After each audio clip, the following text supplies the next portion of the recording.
नमस्कार, शाम के 7 बजने को हैं। आप देख रहे हैं देश तक। आपके साथ मैं हूं चित्रा त्रिपाठी। इस वक्त की बड़ी खबर के साथ इस बुलेटिन की शुरुआत हम करने जा रहे हैं। चीन अब 2 नए इलाके दौलत बेग और डीबीओ में भारतीय सेना की पेट्रोलिंग रोकने की कोशिश कर रहा है। ये बड़ी जानकारी सामने आ रही है। ये एलएसी पर गलवान घाटी और पेंगोंग झील से अलग इलाका है। पेट्रोलिंग पॉइंट 10 और 13 के बीच भारतीय सेना को रोकने की कोशिश कर रहा है चीन। दौलत बेग के पास चीनी फौज का बड़ा जमावड़ा देखा गया है। सैटेलाइट तस्वीरों के मुताबिक चीनी फौज दौलत बेग से 23 किलोमीटर और देपसांग से 21 किलोमीटर की दूरी पर फौजी जमावड़ा बढ़ा रही है। यानी एक तरफ बातचीत की मेज पर आता है चीन और बातचीत के जरिए मामले को सुलझाने की बात कहता है, वहीं दूसरी तरफ आप देखिए किस तरह से हिंदुस्तान की सेना को पेट्रोलिंग से रोका जा रहा है, अपना फौजी जमावड़ा बढ़ा रहा है। एलएसी के पार चीन की नई साजिश का पर्दाफाश हुआ है। डीबीओ इलाके में भारतीय पेट्रोलिंग रोकने की उसकी ये नाकाम कोशिश। पेट्रोलिंग पॉइंट 10 से 13 के बीच में रोकने की ये कोशिश की गई है। डीबीओ और देपसांग सेक्टर में नया फ्रंट खोलने की साजिश रच रहा है चीन। सैटेलाइट इमेज के जरिए जो तस्वीरें हमारे पास आई हैं वो हम आपको इस वक्त टीवी स्क्रीन पर दिखाने की कोशिश कर रहे हैं। इसको आप गौर से देखेंगे। पेट्रोलिंग पॉइंट 10 और 13 के बीच में भारतीय सेना को रोकने की लगातार कोशिश की गई है। दौलत बेग के पास चीनी फौज का जमावड़ा इसमें साफ साफ देखा जा सकता है। सैटेलाइट तस्वीरों के मुताबिक चीनी फौज दौलत बेग से 23 किलोमीटर और देपसांग से 21 किलोमीटर की दूरी पर अपना जमावड़ा बढ़ा रही है और ये तस्वीरें इसकी चीख चीख कर दे रही हैं गवाही। तो देखा आपने, चीन की एक और साजिश बेनकाब हो गई है इन सैटेलाइट की तस्वीरों के जरिए। वहीं भारत चीन सीमा पर लाइन ऑफ एक्चुअल कंट्रोल पर chief of army staff general MM Naravane दौरे पर हैं। चीन से तनाव के बीच जनरल ने कमांडरों के साथ मौके के हालात और रणनीति पर चर्चा की है। तनाव कम करने की कोशिश के बीच सेना प्रमुख का यह दौरा बेहद अहम माना जा रहा है।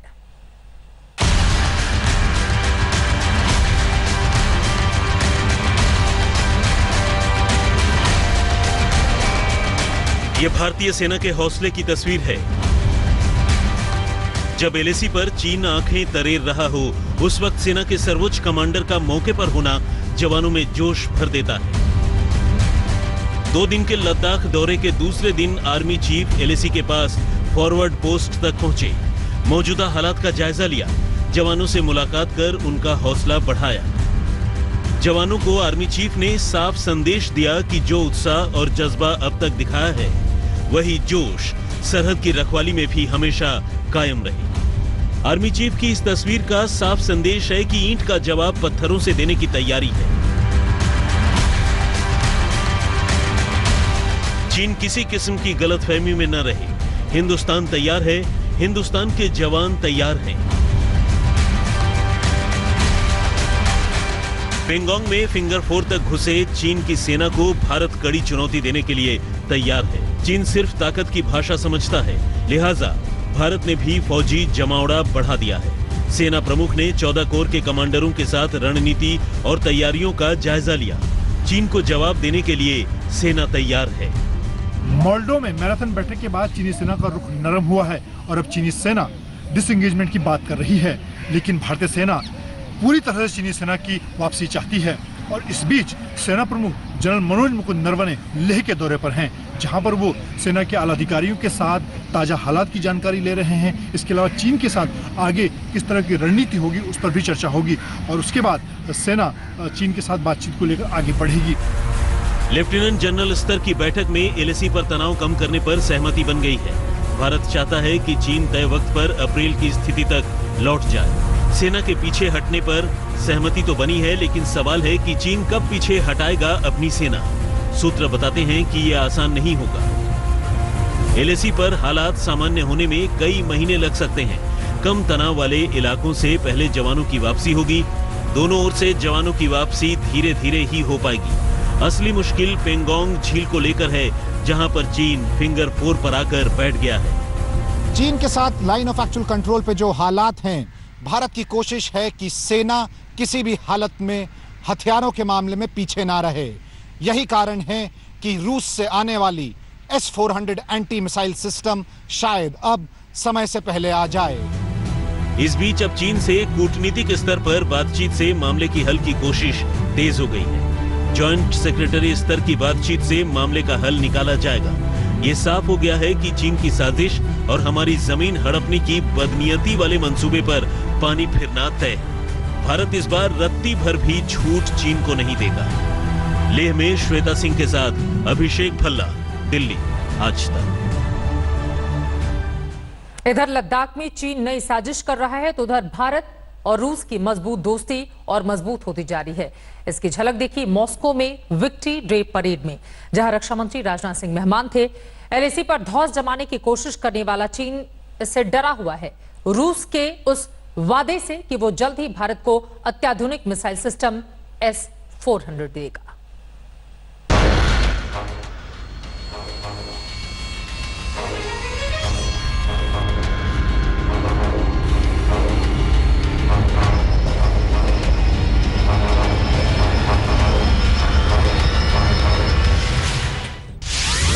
भारत को रूस से मिलेगा ब्रह्मास्त्र। मॉस्को में राजनाथ सिंह का मिशन चीन की आपत्ति को रूस ने किया दरकिनार।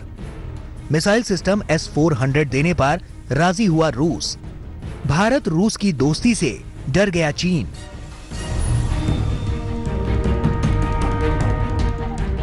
यही है वो सबसे advanced air defence missile system जिससे कांप रहा है चीन। रूस के इस ब्रह्मास्त्र से जल्द ही भारतीय फौज लैस होगी। वास्तविक नियंत्रण रेखा पर बार बार गुस्ताखी कर रहे चीन को यही बात पच नहीं रही कि भारत की मदद के लिए राजी कैसे हो गया रूस।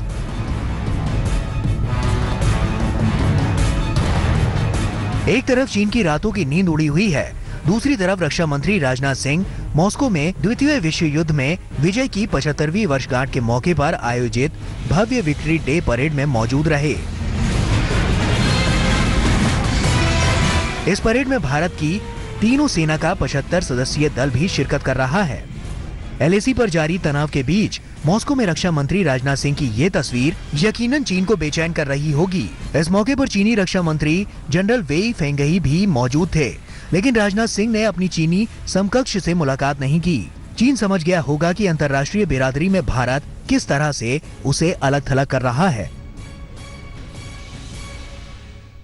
Deputy prime minister mister Yuri Borisov के साथ हमारे डिफेंस रिलेशनशिप को रिव्यू करने की अपॉर्चुनिटी हमको मिली है और वो पैंडेमिक रिस्ट्रिक्शंस के बावजूद होटल में मुझसे मिलने के लिए आए।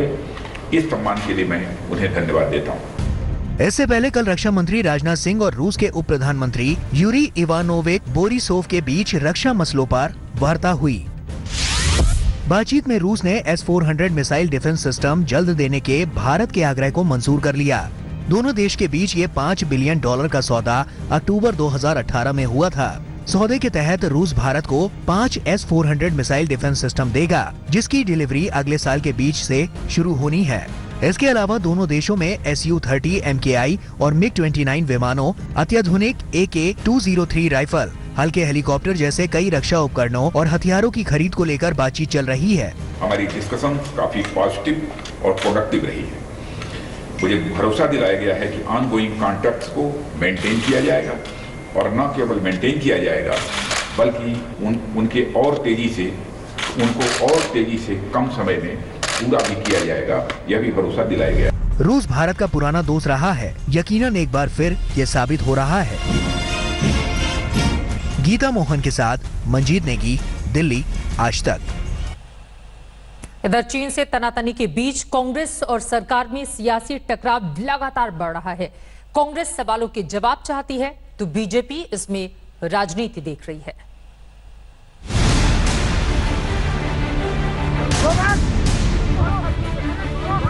सरहद पर चीन जमीन हड़पने पर आमादा है, सेना कमर कसे खड़ी है और इधर देश में सियासी भूचाल है।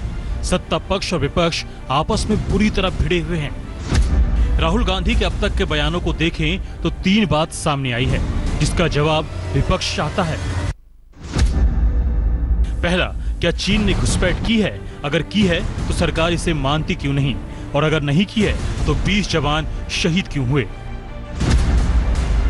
दूसरा, प्रधानमंत्री कह रहे हैं कोई घुसपैठ नहीं हुई, तो सवाल उठता है कि चीन भी यही कह रहा है। ऐसे में प्रधानमंत्री चीनी दावे का समर्थन क्यों कर रहे हैं? तीसरा, कांग्रेस सेना और सरकार के साथ खड़ी है, लेकिन सरकार को देश के सामने सही जानकारी साझा करनी चाहिए। चीन ने हिंदुस्तान के शस्त्रहीन सैनिकों की हत्या करके एक बहुत बड़ा अपराध किया है। मैं पूछना चाहता हूं, इन वीरों को बिना हथियार खतरे की ओर किसने भेजा और क्यों भेजा? कौन जिम्मेदार है? इन सवालों पर बीजेपी हर रोज तीखे शब्दों से पलटवार कर रही है। बीजेपी अध्यक्ष जेपी नड्डा ने आज आरोप लगाया है कि कांग्रेस ये साबित करने की कोशिश कर रही है कि चीन पर मोदी सरकार की नीति नाकाम रही। नड्डा ने ट्वीट किया, एक राजवंश के कारनामों के चलते हमने अपनी हजारों वर्ग किलोमीटर भूमि गंवा दी। सियाचिन ग्लेशियर भी लगभग चला ही गया था और भी ऐसा बहुत कुछ है। आश्चर्य नहीं कि भारत ने उन्हें नकार दिया है। एक नकार दिया गया राजवंश कभी संपूर्ण विपक्ष के बराबर नहीं हो सकता। सवाल के जवाब में बीजेपी जहां गांधी परिवार को घेरती है, वहीं ताजे घुसपैठ के जवाब में कांग्रेस को 1962 याद कराने से भी नहीं चूकती। ना तो प्रश्न उचित ढंग से रखा और ना ही उत्तर से वो किसी प्रकार सेटिस्फाई हो पाए, और आज भी they are trying to spread canards, आज भी वो भ्रम की स्थिति को पैदा कर रहे हैं। ये आप सरकार में है, सवाल तो आप ही से पूछे जाएंगे, किसी दूसरे से नहीं पूछे जाएंगे। तो इस तरह की बातें ना करें। कांग्रेस का आरोप है कि सरकार देश को आधी अधूरी जानकारी देकर गुमराह कर रही है। वहीं बीजेपी कांग्रेस पर ही लोगों को भ्रमित करने का आरोप लगा रही है। बीजेपी की कोशिश ये भी कि कांग्रेस को बाकी विपक्ष से अलग थलग किया जाए। पूरा देश एकजुट है।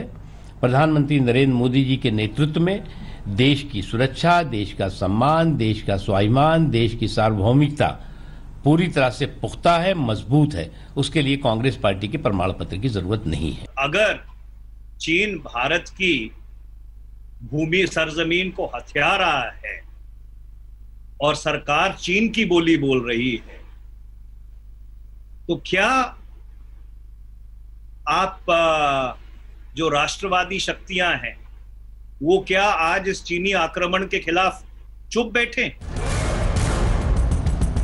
अब ये विडंबना ही है कि दोनों पार्टी चीन को तो सबक सिखाने पर एकमत हैं, सेना के पीछे भी खड़ी हैं, लेकिन इनकी आपस में एक दूसरे के साथ एक मुद्दे पर सहमति नहीं बनती। वो भी तब जब चीन मसले पर राजधानी की ये उठापटक बेहद गंभीर मोड़ पर है।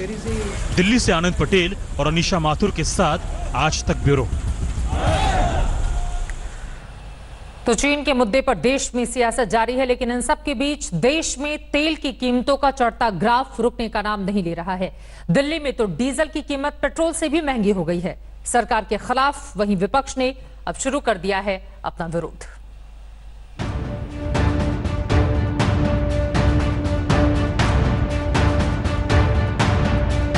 पेट्रोल पंप का ये घूमता हुआ मीटर आम लोगों की जेब पर भारी पड़ने लगा है।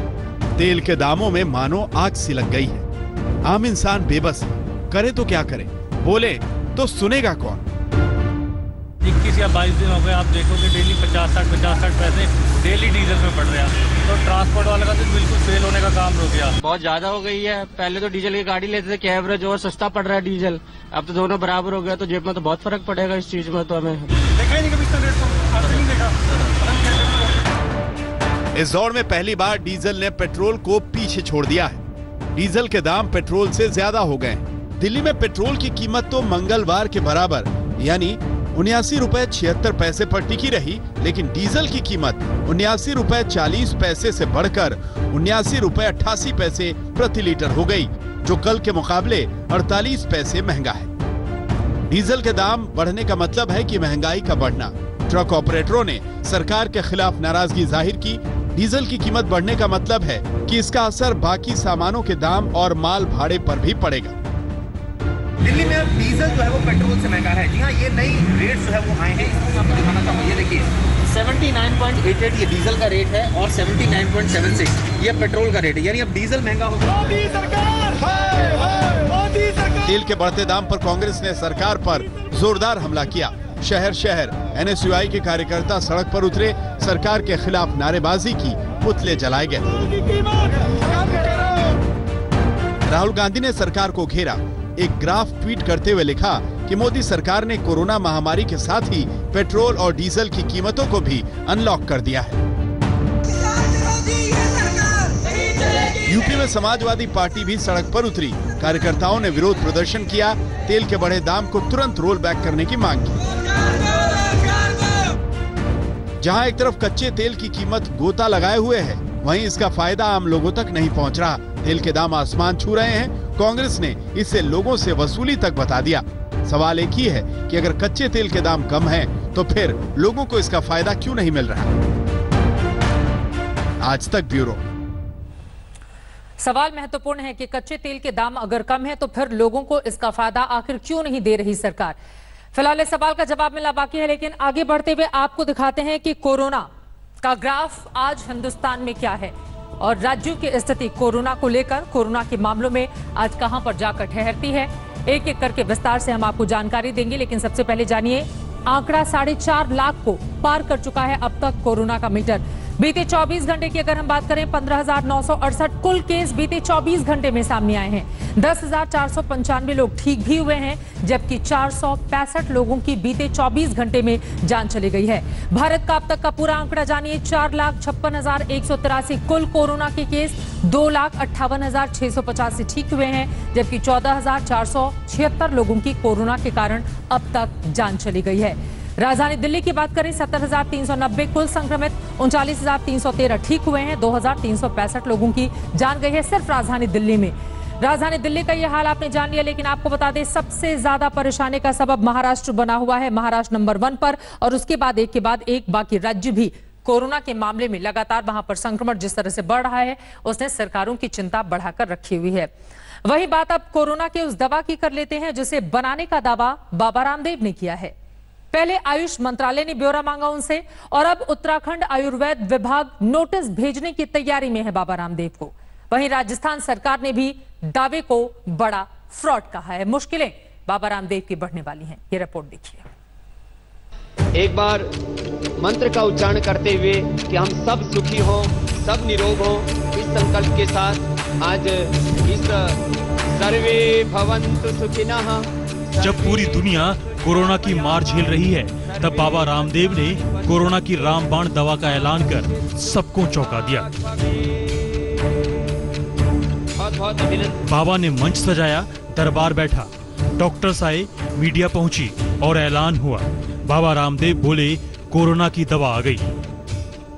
क्लिनिकल केस स्टडी का रिजल्ट भी अपने आप में अप्रतिम था। उसमें भी 100% पेशेंट्स की रिकवरी हुई, एक भी डेथ नहीं हुई। और सिम्टोमेटिक ट्रीटमेंट से लेकर के सिस्टमिक ट्रीटमेंट से लेकर के माने कोरोना और कोरोना की जो कॉम्प्लिकेशंस थे उन सबको एक साथ हम कंट्रोल कर पाए। लेकिन बाबा रामदेव की इस ऐलान के चंद घंटों के बाद ही आयुष मंत्रालय के एक बयान से तमाम सवाल खड़े हो गए। विज्ञापन पर रोक लगाया, जांच की बात कही गई है। आपकी दवा उसको कुछ ए करने के लिए हम नहीं कहते हैं, लेकिन वो थ्रू प्रॉपर प्रोसीजर से वो जाए और लोगों को जल्दी मिले, इसीलिए वो फॉर्मेलिटी पूरा करने के लिए उनको कहा हुआ है। उन्होंने कल पूरी रिपोर्ट भेजी है, आज वो रिपोर्ट हम देखेंगे, टास्क फोर्स को भेज के उसका कंफर्मेशन बाद में उनको दे देंगे। आयुष मंत्रालय के बाद उत्तराखंड आयुर्वेद विभाग ने भी इस दवा को लेकर पतंजलि की ओर से किए गए दावों को गलत बताया है। साथ ही पतंजलि को नोटिस भी जारी करने की तैयारी में है। अब इस तरह का नोटिस हम इन्हें जारी करेंगे कि ये जो एक तो इन्होंने जो ये किट बनाया है, इसकी परमिशन कैसे, कहां से ली। दावा किया गया है कि कोरोना की ये दवा निम्स जयपुर में इस्तेमाल की गई है। अब राजस्थान की सरकार सक्रिय हो गई है। सरकार का कहना है कि बाबा रामदेव ने बिना इजाजत ट्रायल किया है। ये ट्रायल नहीं, फ्रॉड है। राजस्थान सरकार तो बाकायदा बाबा रामदेव के खिलाफ कानूनी कार्रवाई की बात कर रही है। मैं पुलिस डिपार्टमेंट को डायरेक्शन दूंगा और ये कहूंगा कि इसका इन्वेस्टिगेशन हो। ये किस तरह से इन्होंने किसकी परमिशन से ट्रायल किया है, मजाक बना दिया इन्होंने। हालांकि पतंजलि ने आयुष मंत्रालय को मांगी गई सारी जानकारी भेज दी है। जाहिर है सवालों के बीच रामदेव बुरी तरह से घिर गए हैं। 3 से 7 दिन के अंदर। जयपुर से शरद कुमार के साथ अशोक सिंघल, दिल्ली, आज तक। तो इससे बढ़िया और लोगों के लिए आगे बढ़ते हुए बात अब करेंगे बिहार की, जहां पर नेता विपक्ष और आरजेडी नेता तेजस्वी यादव जिनसे खास बातचीत की है आज तक संवाददाता रोहित सिंह ने। तेजस्वी ने कहा है कि लॉकडाउन के दौरान नीतीश ने आरजेडी को तोड़ने की योजना बनाई, बाकी कोई काम नहीं किया। तेजस्वी, चुनाव से पहले जिस तरीके की कल हलचल हम लोगों ने देखी, आपकी पार्टी टूट गई, 5 लोग पार्टी छोड़ के चले गए और रघुवंश प्रसाद सिंह ने भी इस्तीफा दिया है, क्या लगता है पार्टी टूटने की वजह क्या लग रही है? अब देखिए, टूटना पे नहीं जाएंगे, पार्टी जो है कायम है, पार्टी टूटी नहीं है। कुछ लोग जो हैं, चुनाव का समय है इसलिए दल बदल होता रहता है। कुछ दिन पहले आपको पता है कि जनता दल यूनाइटेड के एमएलसी जो हैं उन्होंने भी आरजेडी ज्वाइन की, तो चुनाव में आना जाना चलता रहता है।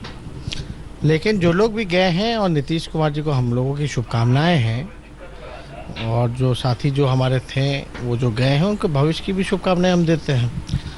बात आपको समझना पड़ेगा, हम तो कह रहे हैं ना कि 15 साल से नीतीश कुमार जी को बिहार के लोगों की चिंता नहीं है, बल्कि उनकी कुर्सी की चिंता है। आरजेडी ने 2015 में जेडीयू के साथ मिलकर चुनाव लड़ा था, 80 सीटें हासिल की थी, लेकिन इस बार आरजेडी की मुश्किलें बढ़ती हुई दिखाई दे रही हैं। उसी पर तेजस्वी यादव का आप पक्ष सुन रहे थे। इसी के साथ देश तक में अभी के लिए बस इतना ही। एक ब्रेक के लिए हम रुकेंगे, लेकिन आगे जरूर देखिएगा चीन के धोखे की दीवार आज तक पर।